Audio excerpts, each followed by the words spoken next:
This is the Outlap F1 podcast featuring America's own Cody, Andy, and Deanna. Your one-stop shop for Formula One news, insights, race previews, and reviews. Join us on the Outlap.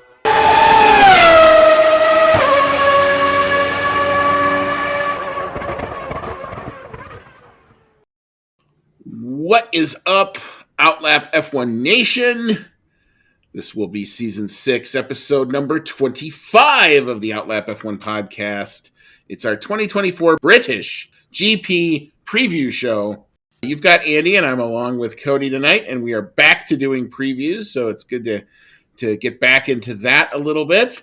Cody, it's been a long time since I've seen you, a whole whopping 36 hours, I think, something around that. But how have you been, and how you doing tonight, sir?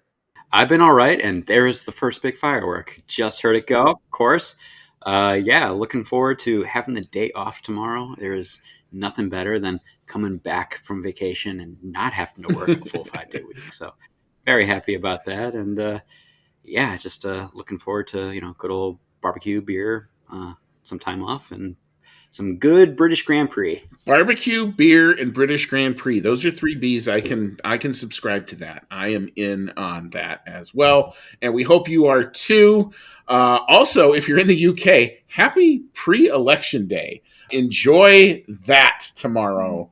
All I would say is if you are so inclined, go vote if you really want to. It's your chance to get your voice heard. You can't bitch, you can't vote. So go do that. We're going to go do that in a couple months. Yikes. But anyway, yeah. Cross that when we get there. But that's not why you're all here. If you wanted us to talk politics, boy, have you picked the wrong horse. But we are here to talk F1. We're going to talk about the British Grand Prix. We're going to start by saying, I know I teased the Gilles Richards interview that was going to be hopefully part of the British Grand Prix. It is not. He had to reschedule. Why? He's working media day tomorrow. So we were technically scheduled at one point to try to do this tomorrow morning. That has now been pushed to next week. So it's going to come out as its own episode, which I think is actually going to be better for you guys because we can just focus on his book and a great conversation with him. And we're looking forward to that. We actually just locked it in. So stand by for next weekend when we normally wouldn't be recording anything. We will have something for you. So we're super excited about all of that. And if you found our show, welcome, as David Croft would say. You can find us in other places too, Twitter or X, Instagram, Discord, Reddit, and of course on YouTube. At Outlap F1 Podcast is the handle for all of those places. If you enjoy what you're seeing and you like what you're hearing and you're on YouTube, you can do as the kids do and smash that subscribe button, or you can leave us a like. All of that helps us out a little bit. And if you're on your favorite podcasting app, a 5-star review also will help us out. It just allows us to come up a little bit better in search results when people are looking for F1 stuff. We hope you enjoy what you're hearing and would appreciate it if you'd like to do that. You can email the show, chatnow@outlapf1.com. Thank you so much to the people who do support us monetarily, including Dean Warwick, Erie Dolchester, Paul Weaver, Quentin Warden, Kevin Kelly, Regan Stanzik, Timothy Brown, and of course, Jonathan Scott. If you'd like to become a member of that, hashtag Outlap F1 Nation. You can see our link tree. It's in our show notes. $5. It's the anchor page, actually, is the link to do that. All go into either investing in equipment that we already have to make it better, or investing in some new equipment to try to make the show work a little bit smoother, a little bit easier, that type of stuff. Things get upgraded as they all need to be. And final reminder, you can take 20% off and get free shipping from the good folks at Manscaped with our code OUTLAP. That's OUTLAP, all one word, if you'd like to peruse their wonderful line of product. All right, so we do have a bit of news just in the last couple of days that has dropped. I think the biggest story, shakeup at Aston Martin has started. Martin Whitmarsh, who was appointed like CEO a couple of years, basically, I think last year he basically came into that he is now gone. He will be replaced by ex-Mercedes Formula One engine chief Andy Cowell. Will replace Whitmarsh as the Aston Martin Group CEO effective October 1st. The team did announce this on Tuesday. Cowell is best known for overseeing the Mercedes high-performance powertrains division between 2013 and 2020, during which that division built the engines that led Mercedes to dominate in F1 and win the 7 double championships with both Lewis Hamilton and the team in that period. Cowell is saying, quote, "I'm thrilled to join Lawrence's exciting project and look forward to working with the talented group of people that has been assembled," is what he said in his official Aston Martin statement. So we had to know something had to give at Aston Martin. And apparently it starts at the top if you're Lawrence Stroll. They went with the biggest target I think you could find. I don't know that Martin Whitmarsh had any say in what they did with the car, but interesting that now we have change of foot at the Aston Martin team. Cody, what's your thought? It's not that surprising, I suppose, considering Aston Martin has gone backwards, the F1 team, considerably since last year when it was all looking nice and rosy and we thought we might actually see Fernando Alonso win. As you said, going right for the top, I think it's kind of interesting that we've got a person who is involved in the Mercedes engines before coming in right as we're about to, switch. I guess not right about to, but coming up on that engine formula shakeup and even closer to when the teams can, really start working on all that. So I think it will be interesting. I've got to wonder how much other personnel is going to change over at Aston Martin because Lawrence Stroll kind of strikes me as the type where if things aren't going the way that he wants, he's just going to erase everything and start all over and hope it goes better. Yeah, and I would imagine that I think his primary, the draw to him is to help Honda, get into these new set of regulations. As we know, Honda is now going to be the exclusive supplier of engines to Aston Martin, moving away from Mercedes. So I think trying to build a bridge between the two is super important. And it looks like Andy Cowell's got the technical know-how, at least on paper. So we're going to kind of see how that dynamic plays out. It'll be interesting to watch. Does that have any effect? And you're right. Does it have any knock-on effect? Do we see other engineers? We know that they've been in talent acquire mode for the past couple of years, trying to take people from places like Red Bull, Mercedes, others. So we're going to have to see kind of what they end up doing. But that was a big shakeup. That I did not have that on my bingo card, certainly for this week for sure. All right, our next story. The wind tunnel allocations have now completely changed. It's changed slightly, I guess, not really, but we've gone into our 2024 allocation. The 2023 results now do not affect any more of who gets what in the wind tunnel. Red Bull remains at the 70% as they continue to be in P1 in the constructors. Ferrari and McLaren move up to the 75% and 80% brackets, so they lose some wind tunnel time. The VCARB team moves from 105% down to 95%. And I think the biggest loser in all this is actually Haas, because they were last in the constructors last year. Now they're up to 7th. So they lose some of their wind tunnel allocations. This is sort of supposed to be the great equalizer. I don't know how much teams really feel on this, but I'm sure it matters. Otherwise, I don't think we would be talking about it at all. But what any thoughts on the wind tunnel allocations reset? I think it's it's going to hurt Red Bull maybe a little bit that they're still in the 70% for wind tunnel time, especially since now they don't have such a dominant lead anymore. So they could probably use just about every second of wind tunnel time that they can muster, but they're still at the low end on that. So if anything, I think it's going to give the teams that are catching up even more of an opportunity to keep catching up.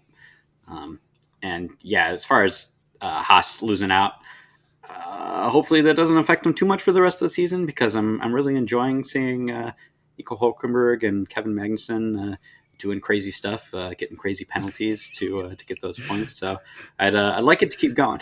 Crazy strategy, the way to go for Haas. I like the idea, and I think they've kind of done some of that. And that's like I always say before. I think that was always classic Haas: throw the dice, throw the set of full wets on, and see what happens. And they did that, and we saw what happened. They just missed the end of it there. But anyway. Yeah, I do think it's interesting that this kind of comes up now. It's just we are. I think you mentioned it in our last episode. We're getting to that halfway point of the season, and it really kind of does feel like we're now kind of turning the page to now the second half of 24. We're going to see probably a lot of the final upgrade pushes coming through in the next few weeks. And, now they're going to have less time in the wind tunnel. So, if you had a package, get it on your car now. Let's see what it does. And at some point, they're going to just kind of say, well, we're pretty much locked in. We got to go with what we have. So this is just yet another thing is, the calendar continues to churn and burn. All right, so focusing a little bit more on the British Grand Prix itself, one story that did come out. I don't know how surprising this is, but it's nice to see for the guy who's going to get the FP1 drive. F2 racer Franco Colapinto will make his FP1 debut this weekend in the Williams, replacing Logan Sargent in FP1. So if you want to read some tea leaves here, I would imagine you would probably say Logan Sargent's time in the Williams seems to be lessening, and now he doesn't have an FP1 drive at a track that he does tend to go relatively well here. So, Cody, thoughts on Colapinto in and Sargent out? Not really surprising that Sargent is out. I mean, you can't read too much into it because all of the teams at some point have to let those junior drivers in for free practice sessions. Whether they've got dominant drivers or not. So, but it is a little telling that Logan Sargent is the one that's going to be sitting on the sidelines. We've been saying it for a while now that his performance is not of high enough quality to really warrant being in the seat next year. The writing's been on the wall for a while, and this is just driving it even further home. It fits. I mean, I wish I could come up with some scenario where, like, Logan's getting a raw deal. I don't think he's getting a raw deal. I think it's just kind of, you made the point actually quite well. This is all teams have to do this. They're choosing to do it now. Maybe they have some setup work that they want to dedicate an FP1 to. Now that it's not a sprint weekend, they can work on the car, which is something Williams needs every minute of their track time to be productive and useful. They cannot afford a crash in practice, and Logan sometimes has a tendency to do that sometimes. So, and it's supposed to be funky weather all weekend long, so maybe that also plays into it slightly, especially given what happened in Canada the last time we saw full wet tires and all that other fun stuff. So, yeah, I mean, I think it just kind of makes sense. But yeah, we'll see where this goes, and we'll see what they do in that FP1 session, which is just around the corner. It's our last leg of the triple header. It's the British Grand Prix. We're just going to go straight into our green flag segment. We'll just set up the track facts, and then we'll take the break, and then we'll do our predictions on what we think is going to happen. But Cody, if you'd like to, tell us about Silverstone.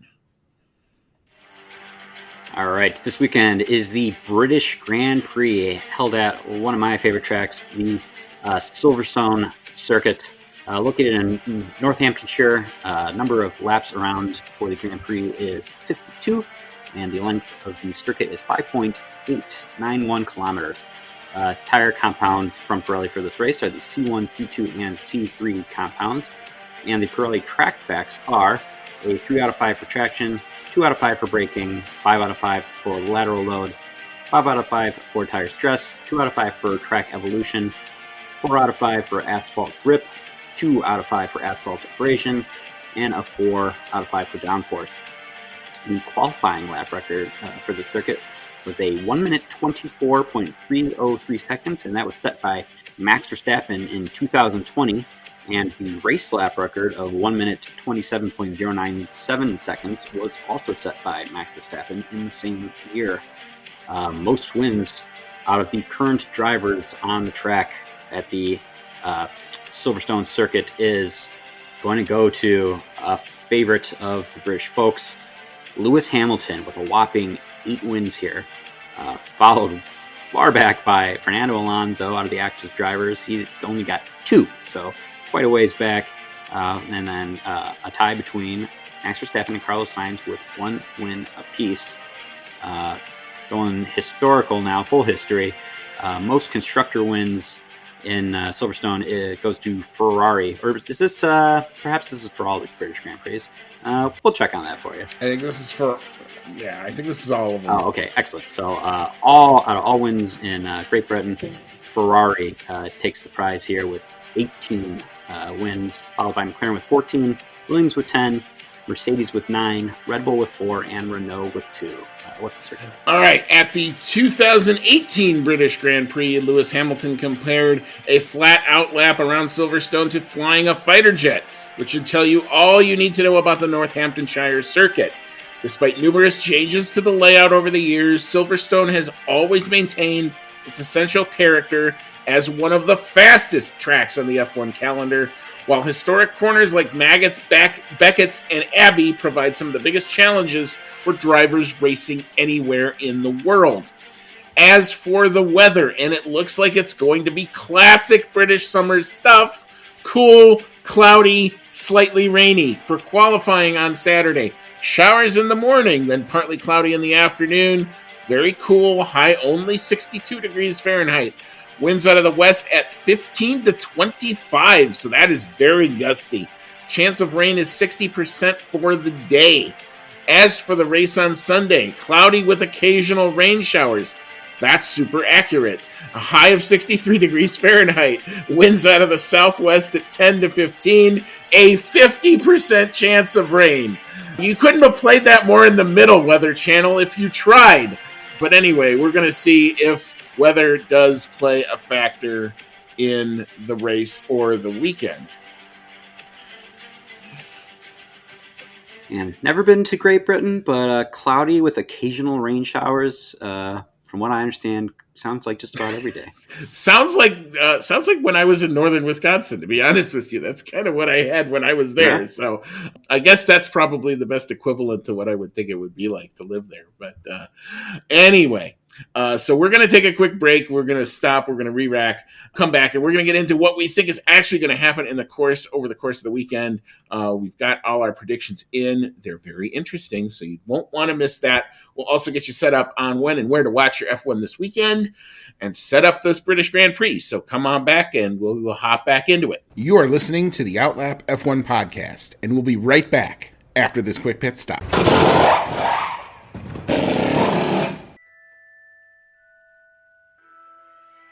Grab your flu powder, broomstick, or apparate to your favorite audio streaming service to join the discussion on Hogwarts, a podcast, where Dan and his friends have in-depth chapter-by-chapter breakdowns of each Harry Potter novel.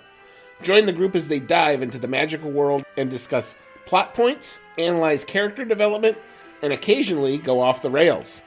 Whether you're a muggle who's new to the series or a pure-blood wizard who won't need a remember-all, Hogwarts, a podcast, brings everyone to the Great Hall for a magical discussion. Hogwarts, a podcast, available wherever you get your podcasts. All right, welcome back in. This is Season 6, Episode 25 of the Outlap F1 podcast. It's our 2024 British Grand Prix preview episode. You've got Andy and I'm along with Cody tonight. And we are going to now get into our predictions and try to figure out what we think may actually happen in the British Grand Prix, or we're going to be way, way, way off, as would have been the case last week had we actually tried to do predictions, because I did not have George Russell in my bingo card, and I don't think you would have either. But anyway, we shall start, as we are always apt to do, with the pole sitter. And last year's pole sitter was Max Verstappen. Cody, I like your selection here personally. What do you have?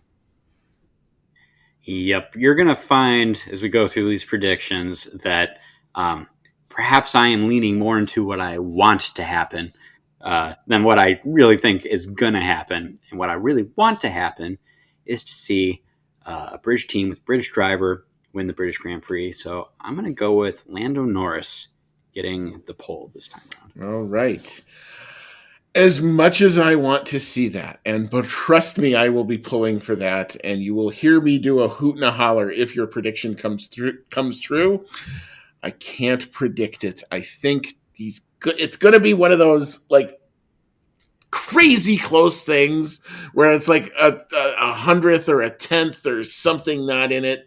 But I think Max is going to pull out that last sector one more time.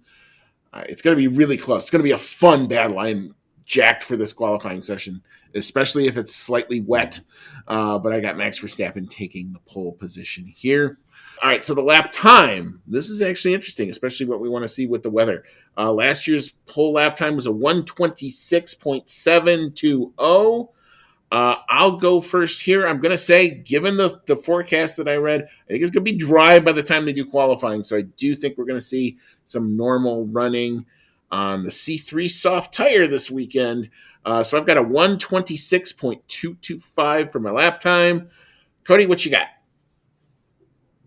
I guess you could say I kind of hedged against you a little bit in this one because I figure half a second faster is probably if it's going to be totally dry. So I'm still predicting a little faster than last year just because these cars seem to be heading in that direction. But I'm going to go with maybe it's a little wet. So maybe they won't go that fast and I'll win this one even if they go slower than last year. So I'm going to go 1 minute 26.453. You are doing the Price is Right strategy of betting $1 coming over the top of me there. Pretty much. And that's smart. I mean, that's good. I committed a little early. That's what I. Every once in a while, I wonder if we should have like a rule in this where if we're off by more than a second, nobody gets the point. But then I worry that we could have a weekend where neither one of us gets any points, and that would be That's exactly why I'm keeping the lap times the way that they are, because at least it's guaranteed somebody's going to score one. We're either going to tie at one if we have a complete craptacular weekend. We will either draw 1-1 or someone will win 2-0. It's one of those scenarios. So there's guaranteed points in here. There's a reason I have that. But anyway, we're now getting into our podium predictions. Last year's race winner was Max Verstappen. Not actually that far ahead of Lando Norris. It's only 3 seconds at the end of the race. And Lewis Hamilton, of course, was chasing Lando Norris late in that race, unable to get there, but he did come home in P3. So a double British Grand Prix podium there. Here's where I'm going to go total homer. He makes up for it. I said last time out what I wanted to see happen was Max somehow take the pole and Lando take it from him at the start. That's what I'm going to predict is going to happen. I got Lando Norris coming home to take the victory. He's going to hopefully control it and keep Max behind him. All good pit stops, no issues there. And if they do fight, I think Lando's going to come out on top this time because I think he's earned his stripes over the course of the last couple of weeks. So I got Norris in P1, Verstappen P2. At some point, Ferrari have to be good again. So I do think Charles Leclerc seems to like this track. They do tend to go pretty well around here. So I'm going to give it to Charles Leclerc for P3. Very nice. My predictions are very similar to you, and I'm realizing for these predictions, I'm probably actually wearing the wrong cap for where I'm going with all this. But I'm also going with Lando Norris taking home the win here. I'm hoping for something really popular that really, gets that really good feel-good moment for the season going. So Norris on top. If he's not winning, he's probably going to be in second. So it would be Max Verstappen in P2. And I'm going even maybe a little more homer than you. I'm going with Piastri rounding out the podium. I would love to see it. I will be a very happy bunny. I'll be bouncing up and down if that thing comes true. And you'll get my text. I guarantee you. You'll definitely see it if that comes true. So let's hope. Let's hope. All right, turning now to the fastest lap in the driver. Last year's fastest lap time was set by Max Verstappen with a 1:30.275. I'm going to go homer here. I'm going to say Lando Norris gets that done. And I think he's going to be slightly slower because I think it's going to be cooler, windy, all that sort of good stuff. I don't think the race lap pace is going to be as fervent. So I got a 1:30.569. Cody, what you got? After seeing what happened last race where Alonso went with the screw you fastest lap, I see a lot more of that potentially happening in the future because I don't see that Aston Martin being good enough to fight for points. So Alonso might get his kicks out of taking that point away from others. So I'm going to go with Alonso for fastest lap in Great Britain with a 1:30 flat. Set of soft tires late. Obviously not in the points. So, more pain for Aston Martin. And do we see more of sarcastic Fernando? If we do, again, that'll be a talking point for Sure. All right. So our bonus picks, I've selected P5, P7, and P10. So a good smattering of the points paying positions. So I'm going to go first with this one. I'm going to say Oscar Piastri comes home in P5. I'd love to see him a little bit higher up. I think he can do it, but I'm being a little safe in my predictions here. P7, I think this is legit now. This is where I see Sergio Perez if I'm actually looking at data, which is kind of scary. So I'm going to put him in P7. And for P10, I'm going to keep the good vibes from Austria going, man. And I'm going to put Nico Hülkenberg to get another point for Haas coming home in P10. Cody, what are your thoughts for bonus picks? I've got, and kind of with the same feelings that you had about Piastri, about hoping that he's higher up. But I do have Lewis Hamilton taking P5. I really hope that he's higher up than that. It would be very popular to see him on the podium again. But I've got him in fifth. And you can definitely tell that it's for real with Perez right now, because you and I are in agreement that he's going to be coming in that seventh position, which ironically enough would, I think probably be better than some of his these recent weeks, eighth and a lot of retirements lately. So seventh might actually just be par for the course right now. And then hoping that Daniel Ricciardo can get out a couple more points, or well, a single more point, I suppose, by coming in P10. All right, very good. That P10 may be the decisive factor of these predictions, considering how close we are and all the rest of it. So, be interesting if that's the deciding factor. All right, so for our prop bet, I can't sing the It's Coming Home song, but if Lando wins, I will sing the It's Coming Home song. I'll just put that out there right now. I'll learn it, and I will do my best to do my vocal pipes on a broadcast. But does it come home for Team GB? So that could be Lando Norris, George Russell, or Lewis Hamilton. Considering we already predicted Lando winning, I think we both have universal yeses here, correct? Yes, we do have universal yeses. I briefly thought about hedging my bet, but I'm feeling it, man. I think that Norris really has a good chance. Or maybe he and Max will take each other out, and then Russell will take it again, and it'll still be a British victory. So. Yeah, I do think that there's good opportunities if it's not Lando or Max. If it's not Lando for whatever reason, I do think Lewis Hamilton could definitely pull out something special. In his last race in Mercedes, he's going to be as motivated as he can to pull something out. The same thing with George Russell. You inherit a win, you're walking, you're the big guy in the paddock now for the next week or so. There's nothing to say he can't capitalize and do something special there too. So I am feeling the British vibes. I don't think it's going to be British pressure, but British momentum. So I will say yes here as well.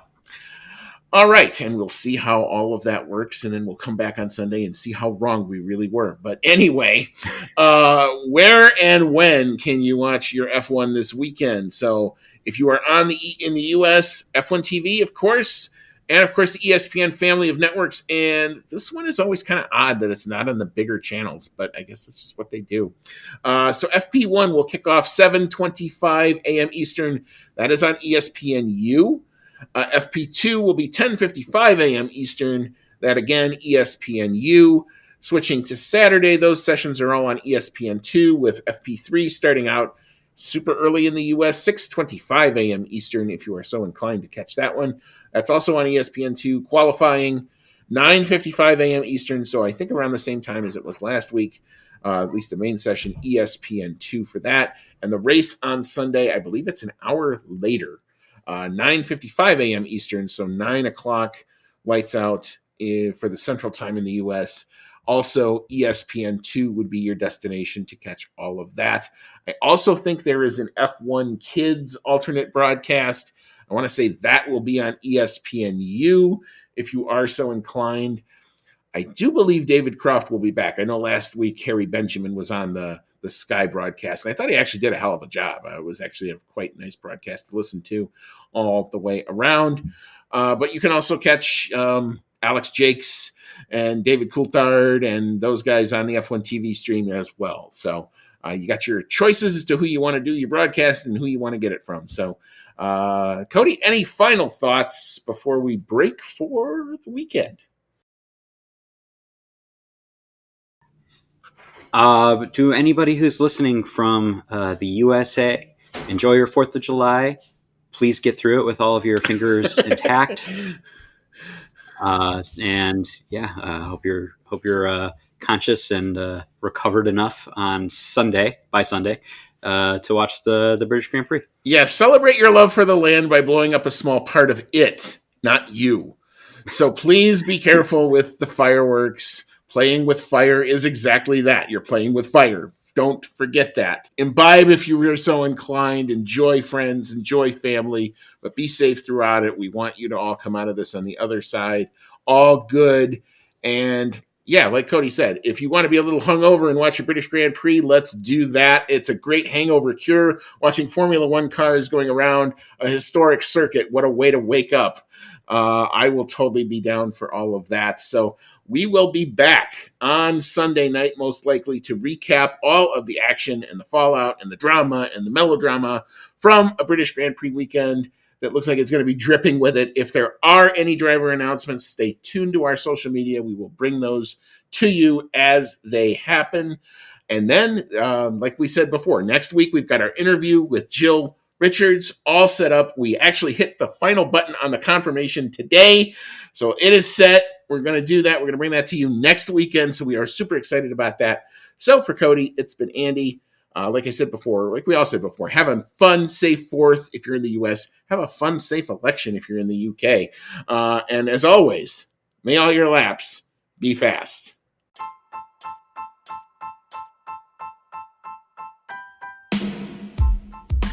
Thank you for listening to today's episode of the Outlap F1 podcast. If you like what you heard, click that subscribe button and be sure to leave us a 5-star review. If you want to connect with us outside of the show, check out our website at www.outlapf1.com.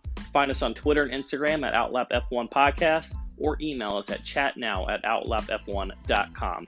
As always, thank you so much for your support, and we'll see you on the next one.